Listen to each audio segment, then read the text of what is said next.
Welcome aboard Rocket Ship, the platform with the most relevant content for competitive examinations. This is Rocket Ship IAS Lab and continuing with our series on answer writing for general studies papers of civil service main examination. We take up a question that you might come across in GS paper 3. Here goes the question.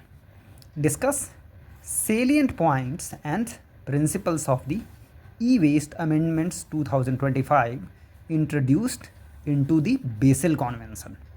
To what extent is it right to say that e-waste is an opportunity in the garb of a problem for India? We are basically referring to the specific case of India. As usual, with GS paper 3 and its questions, we have to again remind you, we have to actually caution you that you won't be able to attempt these kind of questions, that is questions in GS paper 3, if you are not abreast with the technical developments going on around you. Basically, these questions require a certain degree of technical knowledge just to attempt them.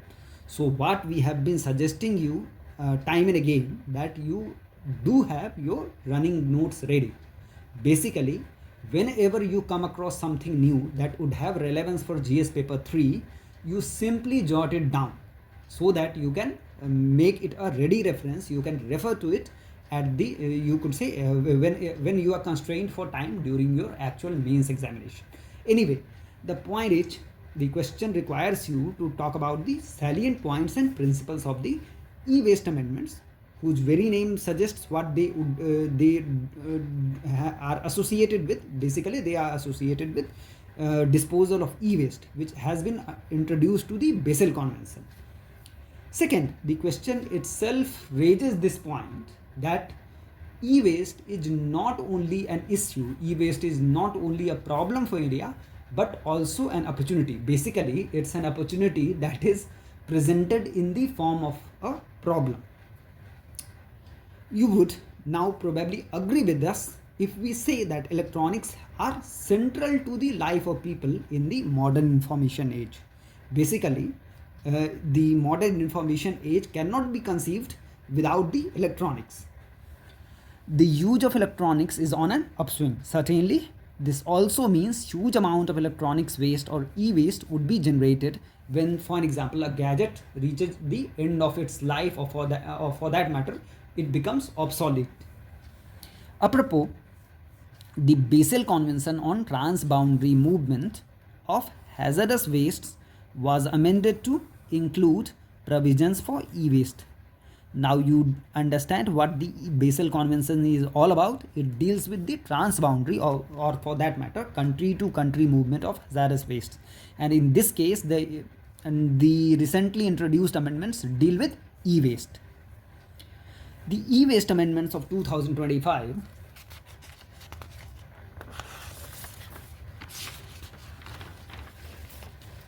establish a few principles to deal with transnational movement from one country to other for recycling, treatment and disposal, etc. So basically, it's all about some principles that have to be kept in mind when the waste is exported to a country, to another country actually, for recycling, treatment, disposal, etc. The rules, basically the amended rules, take into regard principles and aspects like, taking up these principles and aspects one by one. First is the principle of prior informed consent. Actually, this is the most important principle under the amended rules. What it means, that the importing country has to be informed about the risks and hazards involved in importing the e-waste, and it's only if it agrees to import the e-waste despite, you could say, being aware of the risk involved, then only the e-waste can be exported to that particular country. That is the concept of prior informed consent. Second, the e-waste is not to be exported to destinations lacking proper management facility. Basically, exporter of the e-waste has to ensure that the destination he is exporting the e-waste to has proper management facility to, for an example, recycle or for that matter, dispose the e-waste. Environmentally sound management, including extended producer responsibility. This is a very, very important concept. It has been introduced into the e-waste rules of India as well. The concept of EPR, or extended producer responsibility, has been introduced to India's own e-waste rules. What it means that the producer's responsibility does not end at selling the gadget. For example, for in this matter, not only to selling the gadget to the customer, but the producer has to ensure that whenever the product reaches end of its life or becomes obsolete, the producer has to provide proper facility for recycling, disposal, etc. This is the concept of EPR, that is extended producer responsibility. Basically, to repeat, that is the producer's responsibility covers the entire life cycle of the product from sales to its final disposal, recycling, etc. Administrative structure to deal with the e-waste has to be established. It will be called the competent authority, which is actually a designated office to deal with all things related to e-waste. For example, licensing of e-waste facilities, or for that matter, supervision over the e-waste recyclers, etc. The convention and the amended rules, actually, they talk about creating partnerships. Why so? You can argue, why, you can even question why the convention focuses on creating partnership. Basically, this is to disseminate and in fact share the best practices, training the you could say workers involved in e-waste recycling, and so on, and even you could say technical research and so many other things. Elaborating on these points, after the amendments, post the amendment, the convention requires the exporter of e-waste to ensure that the potential importer is informed of risks involved before consenting to import. That is why it is called prior informed consent. That is, the importer has to be informed beforehand so that he can make, you could say, informed choices of either importing or not importing the e-waste. It is also to be ensured that the destination for e-waste has proper facilities to handle them for recycling, disposal, etc. Environmentally sound practices like responsibility of the producer to provide drop-in facility for e-waste and recycling or reusing it. So what drop-in means? Drop-in, as you can understand very, very well, it means actually a facility where the customer can simply deposit the, you could say, obsolete electronics, gadget, etc. And then after that, it would be the producer's responsibility to get the product, you could say, recycled or disposed, for that matter. The parties to the convention have to establish designated administrative mechanism called competent authority to deal with e-waste. For example, supervision,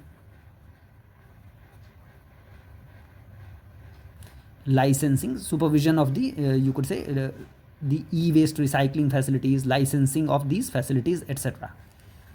The convention calls for partnership for disseminating best practices, training, and collaborative research. All these things are objectives of partnerships. That is, they would help disseminate the best practices, they would train the workers involved in e-waste recycling industry, and they would undertake collaborative research. Accordingly, PACE 2, or Partnership for Action on Challenges Relating to E-Waste, it's an abbreviation. It's your task to actually get it, rote learn it simply. That is, Partnership for Action on Challenges Relating to E-Waste was established. PACE 2 was established under the amended rules of Basel Convention. Now, coming to the second part of the question, which talks about how e-waste is actually an opportunity for India in the garb of a problem. You can appreciate it very, very well. Due to our large population size, after China and the United States, India generates the third largest volume of e-waste globally. While a significant challenge, that is disposal of e-waste, is a significant challenge because generally the electronics involves many, you could say, harmful, environmentally harmful items. E-waste recycling also creates much opportunity for India. So what is the e-waste opportunity? First is we can actually harvest precious metals. We can actually harvest precious metals like gold, platinum, palladium, etc., all of which are in short supply in India. Second, this is a very, very important aspect of, you could say, the opportunity presented by e-waste recycling, that we can actually recover some critical metals like cobalt, indium, etc. As we would see shortly, these have strategic dimensions. That is why these are often included among the strategic metals.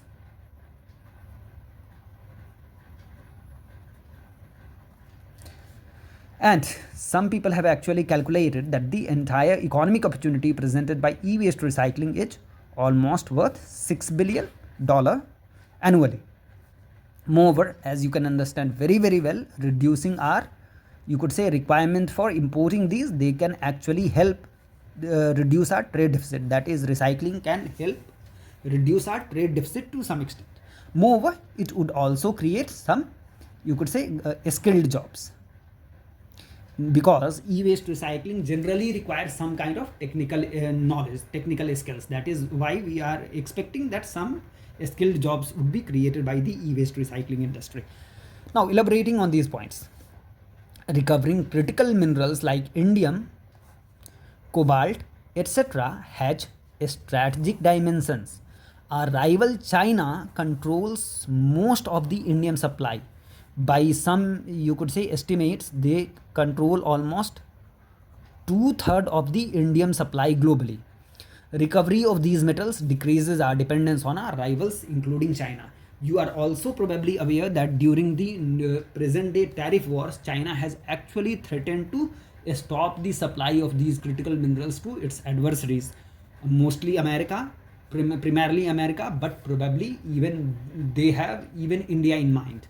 That is why if we can recover these critical minerals from e-waste, it would reduce our dependence on China, and that would be, you could say, geostrategically better for us. The precious metals recoverable creates a potential market of $6 billion. At the same time, help reduce trade deficit. Again, no one is going to argue against this point, that the opportunity, the economic opportunity, would even translate into reduction in our trade deficit. And the conclusion we are leading to, we have to handhold the recycling industry to develop technical expertise and enforce measures to reduce hazard risk to e-waste recyclers to realize the e-waste opportunity.